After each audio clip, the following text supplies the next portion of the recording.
It has been a deadly year in the Afghanistan war. Violence and casualties are up.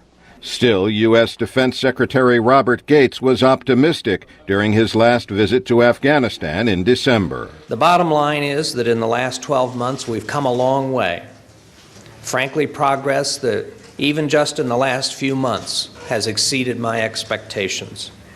But Gates also acknowledged that progress in some regions does not mean progress towards security and prosperity elsewhere in the country. You shouldn't even generalize from regional command or province to province, that you really have to take it a district at a time and maybe even more local areas than that. Announcing the results of his year-end review, President Obama said using the military to pursue hardcore insurgents and train Afghan forces and international civilians to help improve governance is working. I can report that thanks to the extraordinary service of our troops and civilians on the ground, we are on track to achieve our goals. Still, the president called the progress fragile and reversible, and his review calls for more efforts to establish security in key areas and to press Pakistan to take more action against insurgents on its side of the border. 2010 was not smooth for the president. Today I accepted General Stanley McChrystal's resignation as commander of the International Security Assistance Force in Afghanistan.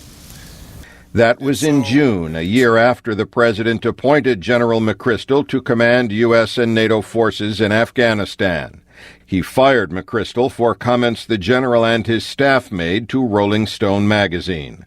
But President Obama didn't have to look far to find a successor. I'm also pleased to nominate General David Petraeus to take command in Afghanistan, which will allow us to maintain the momentum and leadership that we need to succeed. General Petraeus was the commander of all U.S. forces in the Middle East and Central Asia and developed the counterinsurgency strategy that turned around the Iraq War. Late in the year, General Petraeus was claiming progress in Afghanistan. It is our assessment that we have arrested the momentum of the Taliban in many areas of the country, but not all.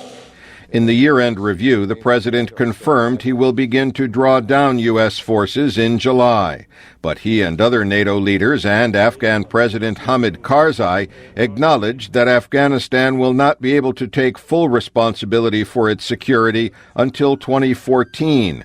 Even after that, officials expect the country will need security assistance as well as more training for its military, police, and bureaucrats.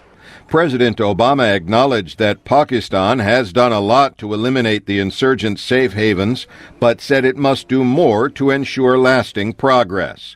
Analysts agree. Retired Army Lieutenant General David Barno commanded U.S. troops in Afghanistan from 2003 to 2004. We need to do everything we can to help support the Pakistani government in stamping out these safe havens, and we have to be willing to put more pressure on them. Michael O'Hanlon at the Brookings Institution notes Pakistan's floods in July hampered its efforts to deal with the safe haven. I would have to say 2010 was a disappointing year in regard to that particular aspect of the problem, and I would hope that 2011 would be substantially better. Both analysts agree it's too soon to know whether the president's strategy is really working.